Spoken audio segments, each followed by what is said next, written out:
Hi, my name is Jim Drennen. I'm from Atlanta, Georgia. Hope you're having as much fun with this course as I am and learning stuff like I am. Tonight, that's my little dog Gwen. Tonight I'm going to talk to you about signal flow in an analog mixer. And I'm going to have to move fast because I've already made one of these and went way too long. So here we go. We're going to fly through this. This is the input section on this whole channel. This is one channel strip here. There's your input, which is a XLR mic input. It's very normal. This is an input for either line level, or you can use a TRS into this. You plug your guitar or whatever into that. This is an insert, and I'm going to show you how this works with a TRS cable. They do a great job of showing this in the manual. You plug this part, which is your TRS tip ring sleeve, and into that, and then one side goes into your processor. Then you go through your processor, and then it goes to the output of your processor and back into your board. Now, I control my processor by its own volume, but you can control it on the board. I'll usually use a reverb or a compressor over here when I go out and play. So that's how that system works, and it's designed to have that in this board. The next section you see is the gain section. This is very important because you want as much gain as you can without distortion.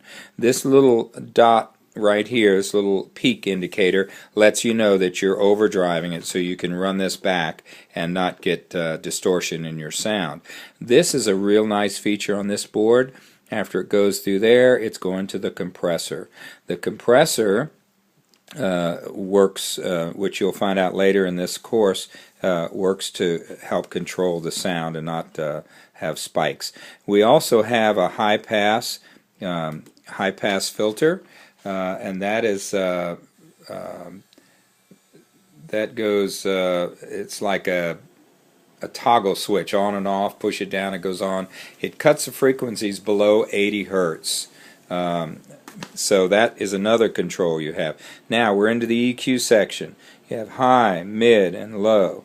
This EQ is a shelving EQ, which means it, I don't know, it hits about 10 dB on this thing.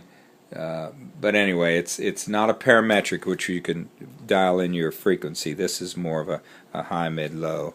Cuts of frequencies in different ways. Then you have your auxiliary output. I use this whole row sometimes to do a monitor mix when I play out live, and I'll also sometimes use this to record with if I'm playing live.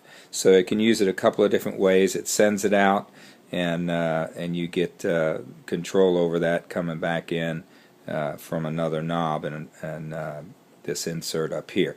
Now, the next thing is pan. Pan is a left and right stereo output. So you come in mono, you go out stereo. How much do you want in the left? You turn it as far as you want to the left, but it doesn't take anything from the right and move it to the left. It just adds makes the volume louder on the left. If you want more volume on the right in your final mix, then you turn it to the right. But just remember, this doesn't add anything from the other side.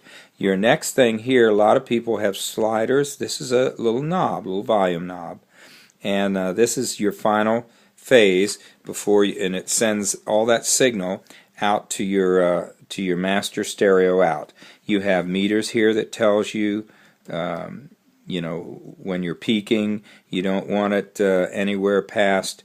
Usually you'll peak a little bit to the yellow, but you never want it in the red because that tells you to stop.